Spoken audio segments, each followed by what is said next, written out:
Malam itu, hanya sedikit orang yang ikut berkabung atas meninggalnya Pak Darto, si tukang tahu bulat keliling. Jasad Pak Darto dibaringkan di tengah rumah. Kain batik menutupi bagian tubuhnya, sedangkan kepalanya diikat dengan tali warna putih agar mulutnya tidak menganga. Dia meninggal akibat serangan jantung tadi sore. Padahal selama ini Pak Darto dikenal sebagai orang yang sehat walafiat. Walau umurnya sudah 50 tahun, tapi dia terbilang lelaki yang lincah dan juga ramah. Tak ada orang yang menyangka kalau Pak Darto akan meninggal mendadak seperti itu. Pak Darto tak punya istri. Dia cerai 10 tahun lalu karena masalah ekonomi. Bisa dibilang istrinya Pak Darto ini tidak mau dibawa susah. Entah di mana sekarang istrinya itu. Untung saja Pak Darto punya 2 orang anak laki-laki yang setia tinggal bersamanya walaupun dibawa susah. Kedua anaknya itu bernama Denis dan Firhat. Si Denis berumur 20 tahun, sedangkan Firhat berumur 17 tahun. Si Denis ini putus sekolah dan hanya lulus SMP karena dia sibuk membantu bapaknya jualan tahu bulat keliling. Berbeda dengan si Firhat, anak itu sampai sekarang masih sekolah. Kini Denis dan Firhat harus kehilangan bapak mereka. Firhat dan Denis menangis terseduh-seduh di samping jasad bapak mereka. Seharusnya mereka berdua itu ngaji Yasin di samping jasad bapak mereka. Sayangnya, Denis dan Firhat ini nggak bisa ngaji sama sekali karena dari kecil Pak Darto tidak pernah mendidik mereka soal agama. Maka wajar Denis dan Firhat ini nggak bisa ngaji. Tak lama kemudian, tetangga yang melayat pun pamit pulang. Jenazah Pak Darto akan dikebumikan besok pagi karena tidak ada orang yang mau menguburkan jenazah malam-malam begini. Satu persatu para tetangga itu memberikan amplop pada Denis. Uangnya akan Denis gunakan untuk biaya penguburan bapaknya. Malam pun semakin larut. Denis menutup pintu rumah karena tampaknya tidak akan ada lagi warga yang melayat ke rumah mereka. Keluarga Pak Darto yang di Lampung juga belum ada yang datang. Maklum, Pak Darto ini meninggalnya mendadak, sore-sore pula. Palingan keluarga Pak Darto datangnya besok pagi. Jadi di rumah itu hanya ada Denis, Firhat, dan jenazah Pak Darto. Udah dek, jangan nangis terus. Mendingan kita doakan bapak biar masuk surga, kata Denis pada adiknya. Bapak kan gak pernah sholat, memangnya bakal masuk surga? Tanya Firhat. Kakak pernah dengar ceramah di radio kalau Tuhan itu maha pengampun. Siapa tahu bapak diampuni dosanya, timpal Denis. Malam semakin larut, Denis dan Firhat tertidur di samping jenazah bapaknya. Tak lama kemudian, hujan turun dengan sangat deras. Petir berkelebatan. Angin masuk melalui sela-sela ventilasi jendela membuat Firhat kedinginan, lalu ia pun terbangun. Firhat mengucek kedua matanya dan dia sangat kaget ketika melihat kaki jenazah bapaknya menekuk. Firhat pun menekan kedua kaki bapaknya itu hingga lurus kembali. Setelah itu, Firhat kembali tidur. 1 jam kemudian, Firhat terbangun lagi.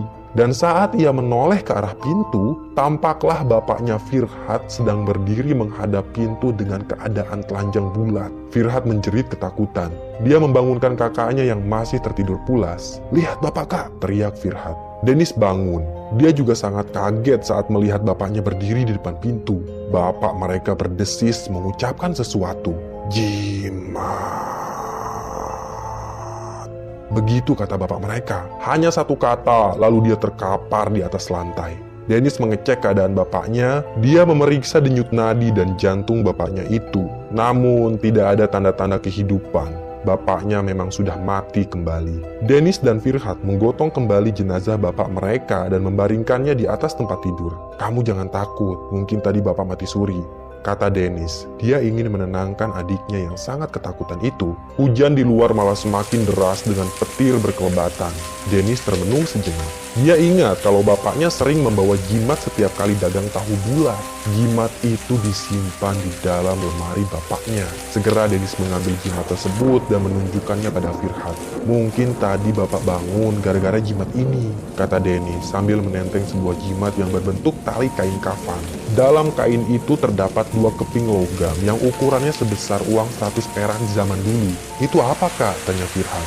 "Jimat penglaris dek, sebaiknya kita bakar saja. Kakak takut gara-gara jimat ini nanti bapak tidak tenang," timpal Denis. "Ya sudah, terserah kakak aja," kata Firhat. Si Firhat ini memang tidak tahu menahu tentang jimat tersebut karena dia jarang banget bantu bapaknya buat jualan keliling. Saat itu juga Denis pergi ke dapur. Dia mengambil korek dan membakar jimat tersebut hingga yang tersisa tinggal 2 logamnya saja. Kedua logam itu berwarna hitam. Dennis membuangnya ke belakang rumah. Dia tidak mau berurusan dengan hal gaib. Menurut Dennis, dagangan bisa laku bukan karena jimat, tapi karena rezeki. Lagi pula, selama ini mereka tetap susah walaupun pakai jimat. Keesokan paginya, jenazah bapak mereka dikuburkan. Keluarga dari Lampung pun sudah berdatangan. Mereka sebenarnya mengajak Dennis dan Firhat untuk ikut ke Lampung. Tapi Dennis dan Firhat menolak. Mereka tidak mau meninggalkan rumah warisan bapaknya itu.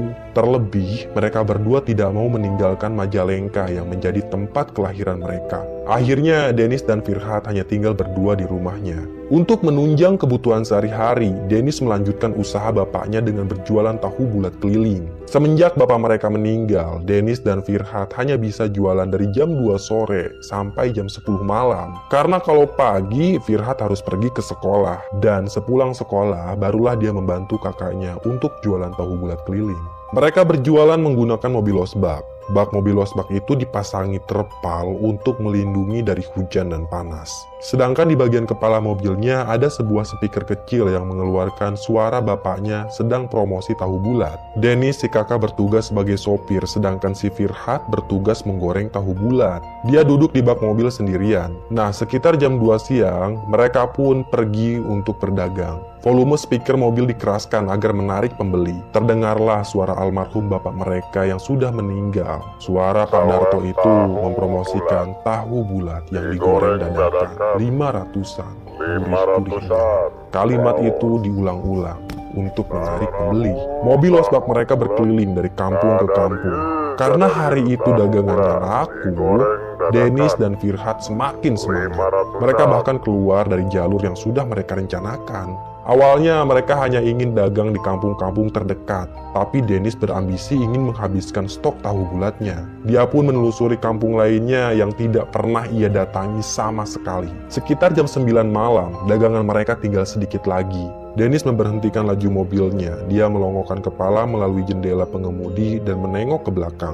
"Dek, kita lanjut ya. Tanggung, kita habiskan saja stok dagangan hari ini," kata Dennis. "Terserah kakak, aku mengikut aja," jawab Firhat dari bak belakang. Dia pun menyalakan kembali kompornya dan menggoreng sisa stok tahu bulat. Speaker kembali dinyalakan. Terdengar suara almarhum bapak mereka sedang mempromosikan tahu bulat. Mobil losbak pun perlahan bergerak kembali menelusuri jalanan yang sepi. Sejauh mata memandang, hanya ada pohon-pohon besar di pinggir jalan. Tampaknya mereka sedang melintasi perhutanan. "Kak, berhenti kak, ada yang beli," pinta Firhat. Dennis pun berhenti. Tampak dari kejauhan seorang anak perempuan berlari mengejar mobil losbak. Dennis sebenarnya heran. Dari mana datangnya anak kecil itu? Padahal ini di tengah-tengah hutan. Tapi sebisa mungkin si Dennis ini tetap berpikir positif. Semakin dekat, anak itu semakin terlihat jelas. Umurnya sekitar 6 tahunan. Dia mengenakan gaun warna putih dan menenteng boneka Barbie yang tampak sudah rusak. "Bang, mau tahu?" kata anak kecil itu. "Berapa dek?" tanya Firhat sambil tersenyum ramah. "5.000 bang." Si anak menyodorkan uang 5.000 rupiah. Firhat dengan lincah memasukkan tahu bulat ke dalam plastik. "Bang, di depan lagi ada pesta. Sebaiknya abang pulang aja," ucap si anak kecil. "Wah, pesta apa dek?" tanya Firhat. "Pernikahan bang," kata si anak kecil. Dia pun pergi dari hadapan Firhat. Setelah itu, Firhat memanggil-manggil kakaknya. "Kak Dennis, kak, kata anak kecil tadi, nanti di depan ada yang lagi pesta," ucap Firhat dari belakang. "Wah, kebetulan sekali. Pasti dagangan kita bakal laku keras. Ayo cepat kita ke sana," timpal Dennis. "Tapi," kata si anak kecil, "kita malah disuruh pulang, Kak," ujar Firhat. "Ah, kau ini nurut saja sama anak kecil. Kita ke sana aja lah. Lagi pula stok tahu kita sedikit lagi kan. Nah, dan kalau kita dagang di tempat ramai, pasti dagangan kita bakal ludes deh." Dennis bersikukuh ingin mendatangi pesta itu. Tanpa menghiraukan perkataan si anak kecil, Dennis melanjutkan perjalanannya. Mau tidak mau, Firhat harus ikut aja. Sepanjang perjalanan, mereka belum juga menemukan perkampungan. Yang ada malah pemakaman umum di pinggir jalan. Pemakaman itu sudah tampak tua, banyak pohon-pohon besar di sana. Firhat yang duduk di belakang sebenarnya takut, tapi sebisa mungkin dia membuang rasa takutnya itu. Saat mereka melintasi pemakaman, tak sengaja Firhat melihat ada rombongan orang yang berdiri di pemakaman itu. Mereka semua menatap Firhat dengan tatapan datar. Entah sedang apa rombongan orang itu di pemakaman malam-malam seperti ini. "Kak, "Kak Denis, ada orang di pemakaman," kata Firhat sambil menoleh ke kursi pengemudi. "Iya, kakak juga lihat. Palingan orang yang lagi ziarah," timpal Denis. Sebenarnya dia juga takut. Hanya saja dia tidak mau memperseram keadaan. Firhat yang saat itu duduk di bak belakang, Firhat tidak sanggup memandangi orang-orang itu. Mereka semua wajahnya sangat mengerikan dan datar. Selang beberapa saat, mereka berdua mendengar suara sayup keramaian dari kejauhan. "Kau dengar itu? Kita pasti sudah dekat dengan perkampungan," ucap Denis dari kursi kemudi. Volume speaker dinaikkan. Suara almarhum bapaknya terdengar sangat keras mempromosikan tahu bulat yang digoreng dadakan 500-an. Semakin lama, Denis melihat ada cahaya di depan sana. Dia juga mendengar musik dangdut yang sangat keras. Denis makin yakin kalau di kampung itu sedang ada pesta pernikahan. Dan benar saja, ternyata memang ada yang sedang menggelar pesta besar. Orang-orang ramai berkerumun di tengah-tengah jalan. Mereka sedang asik menyaksikan pertunjukan dangdut. Denis memparkirkan mobil losbak di pinggir jalan. Suara promosi tahu bulat dari speaker mobil membuat beberapa orang yang sedang asik nonton malah menghampiri pedagang tahu bulat. Satu persatu mereka membeli tahu bulat itu. Hingga akhirnya dagangan Denis dan Firhat ludes terjual. Mereka berdua sangat senang karena hari ini dapat keuntungan yang cukup besar. "Kak, kita pulang yuk," ajak Firhat. "Ayo," timpal Denis. Denis pun menyalakan mesin mobilnya. Namun saat Denis hendak tancap gas, tiba-tiba dia melihat seorang lelaki yang menyerupai bapaknya sedang berdiri di antara kerumunan orang. Hal itu benar-benar membuat Denis kaget. Dia langsung keluar dari mobil sambil mendekat pada lelaki yang mirip bapaknya itu. "Ada apa, Kak?" tanya Firhat yang juga turun dari mobil. "Ada yang mirip sama bapak kita deh," jawab Denis sambil menunjuk ke kerumunan orang. Sebenarnya bukan mirip ya, tapi itu memang bapak mereka. Entah itu rohnya atau jin yang menyerupai Pak Darto. Yang jelas saat itu Pak Darto membalikkan badan lalu berteriak ke arah Denis dan Firhat. "Pulang!" Begitu teriaknya. Sesaat setelah Pak Darto teriak, tiba-tiba saja angin dari arah timur berhembus dengan sangat kencang. Angin itu menerbangkan debu dan dedaunan. Denis dan Firhat menutup kedua matanya, dan saat mereka membuka kembali, keramaian tadi hilang begitu saja. Entah kemana perginya orang-orang tadi. Tak ada panggung dangdut di sana. Yang mereka berdua lihat hanyalah jalanan yang sepi dan pohon-pohon besar di pinggir jalan. Denis merinding.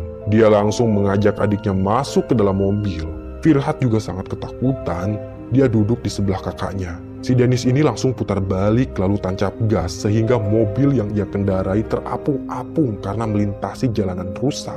Tak ada satupun kendaraan yang berpapasan dengan mobil mereka. Jalanan itu benar-benar sepi. Sesaat kemudian, secara ajaib, speaker mobil mereka menyala sendiri. Namun yang terdengar bukanlah suara almarhum bapaknya, melainkan suara teriakan manusia yang seperti sedang disiksa. Denis berusaha untuk mematikan speaker itu, namun tidak bisa. Walau sudah dimatikan, suara mengerikan itu tetap terdengar dari speaker mereka. Bahkan kini terdengar seperti orang yang meminta tolong. "Tolong kami." "Itu siapa, Kak?" tanya Firhat ketakutan. "Kakak nggak tahu," jawab Denis. Firhat semakin ngebut bawa mobil. Tapi walaupun speakernya sudah dimatikan, suara teriakan itu masih terdengar dari speaker. Dan itu sangat mengerikan. Nah saat itu Denis jengkel. Dia langsung injak rem dan keluar dari mobil lalu naik ke atas kepala mobil. Kemudian si Denis mencopot speaker itu lantas membuangnya ke semak-semak. Aneh sekali. Walau sudah dibuang, speaker itu masih mengeluarkan suara orang yang meminta tolong. Denis kembali masuk ke dalam mobilnya. Dia pun langsung injak gas. Mobil melaju dengan sangat cepat. Beberapa kali Firhat mengingatkan kakaknya agar memperlambat laju mobil. Tapi Denis tidak mendengar saran adiknya itu. Dia malah semakin ngebut. Dan sialnya mereka itu tak kunjung sampai di perkampungan warga. Yang mereka lihat ya hanya hutan lebat saja di pinggir jalan. "Kita kok nggak nyampe-nyampe ya, Dek?" tanya Denis. "Iya Kak, aku juga heran," timpal Firhat. Laju mobil terseok-seok dan tidak stabil. Ternyata ban belakang mobil mereka bocor. Denis dan Firhat keluar dari mobil. Sayangnya mereka tidak membawa ban cadangan. Denis pun bingung apa yang harus ia lakukan. Si Firhat yang saat itu memegang senter, dia tidak sengaja menyorotkan cahaya senternya pada sebuah papan penunjuk yang bertuliskan sebuah nama kampung. Papan penunjuk itu mengarah pada sebuah jalan setapak. "Kak, lihat, ada kampung di dekat sini. Firhat menunjuk ke papan tersebut. Syukurlah. Ya sudah, kita jalan kaki aja ke sana. Siapa tahu ada orang yang mau menolong kita, kata Dennis. Tapi aku takut, Kak, kata Firhat. Lah, daripada kita di sini makin serem aja, timpal Dennis. Ya, mau tidak mau, Firhat harus ikut dengan kakaknya itu. Mobil wasbak mereka ditinggalkan di pinggir jalan. Mereka berdua masuk ke dalam hutan mengikuti jalan setapak. Dennis berjalan di belakang adiknya, sedangkan Firhat jalan paling depan. Singkat cerita, mereka akhirnya tiba di sebuah perkampungan. Namun ada yang aneh di kampung itu. Mereka berdua tak melihat satupun lampu yang menyala di rumah-rumah warga. Firhat menyorotkan senternya pada sebuah rumah yang temboknya sudah retak. Pintu rumah itu juga terbuka, lantainya kotor sekali. Banyak dedaunan kering yang berserakan di beranda rumahnya. Ini benar-benar kampung mati yang tak berpenduduk, Kak. Kita balik lagi aja. Ada yang gak beres dengan kampung ini, ujar Firhat. Kita telusuri aja dulu deh, siapa tahu masih ada penduduknya, ucap Dennis. Firhat pun menurut saja. Sekarang dia berjalan sejajar dengan kakaknya itu. Halo, apa ada orang di sini? Teriak Dennis sambil terus jalan. 20 menit kemudian, mereka berdua melihat sebuah rumah yang lampu terasnya menyala. Dennis dan Firhat langsung menghampiri rumah itu. Mereka berdua sangat senang karena ternyata masih ada penghuni di kampung ini. Setibanya di depan rumah, Dennis mengetuk pintunya. Tampaklah dari tirai jendela bayangan seseorang yang mendekat. Pintu pun dibuka. Dennis dan Firhat melihat seorang lelaki yang umurnya kisaran 40 tahunan berdiri di hadapan mereka. Pak, maaf ganggu waktu istirahatnya. Kami ini sedang tersesat, Pak. Mobil kami juga bannya bocor. Kalau boleh, kami mau nginep semalam di rumah Bapak. Dan besok pagi kami akan cari bengkel buat benerin mobil, kata Dennis dengan sangat sopan. Nama kalian siapa? Tanya si lelaki. Saya Dennis dan ini Firhat adik saya, jawab Dennis. Ya sudah, ayo masuk, ajak lelaki itu. Mereka pun dipersilahkan duduk di atas sofa yang sudah lusuh. Kalau boleh tahu nama bapak siapa ya? Tanya Dennis. Panggil saya Mang Jamal. Saya satu-satunya penduduk yang masih tinggal di kampung ini, kata Mang Jamal. Saat Dennis tanya kenapa orang-orang meninggalkan kampung ini, kata Mang Jamal sih karena pergeseran tanahnya ya. Jadi rumah-rumah itu pada retak karena tanahnya sering bergeser. Di rumah ini Mang Jamal memang hanya tinggal sendirian. Dia tidak mau memberitahu kemana istri dan anaknya. Mungkin saja dia tidak pernah menikah. Atau bisa jadi istrinya itu sudah meninggal. Entahlah, Mang Jamal ini memang sangat misterius. Dia tidak banyak bicara. Malah Dennis dan Firhat yang aktif menceritakan kejadian aneh yang mereka alami malam itu. Mang Jamal hanya mendengarkan dan sesekali mengangguk tanpa menimpali. Malam pun larut. Mang Jamal mempersilahkan mereka untuk tidur di kamar tamu. Kamar itu tampak rapi dengan kasurnya yang sangat empuk. Dennis dan Firhat tak sabar ingin segera tidur di atas kasur itu. Dan tak butuh waktu lama, Dennis dan Firhat pun tidur dengan sangat nyenyak. Keesokan paginya, Firhat terbangun.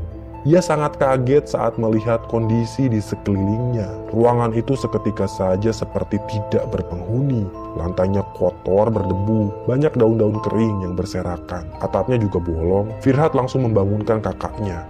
Mereka berdua heran, padahal tadi malam rumah ini sangat rapih dan berpenghuni. Dennis pergi ke halaman belakang rumah untuk mencari Mang Jamal, tapi tidak ada. Dia malah menemukan sebuah kuburan yang batu nisannya bertuliskan Jamal bin Komar. Lelaki itu ternyata sudah meninggal 6 tahun silam.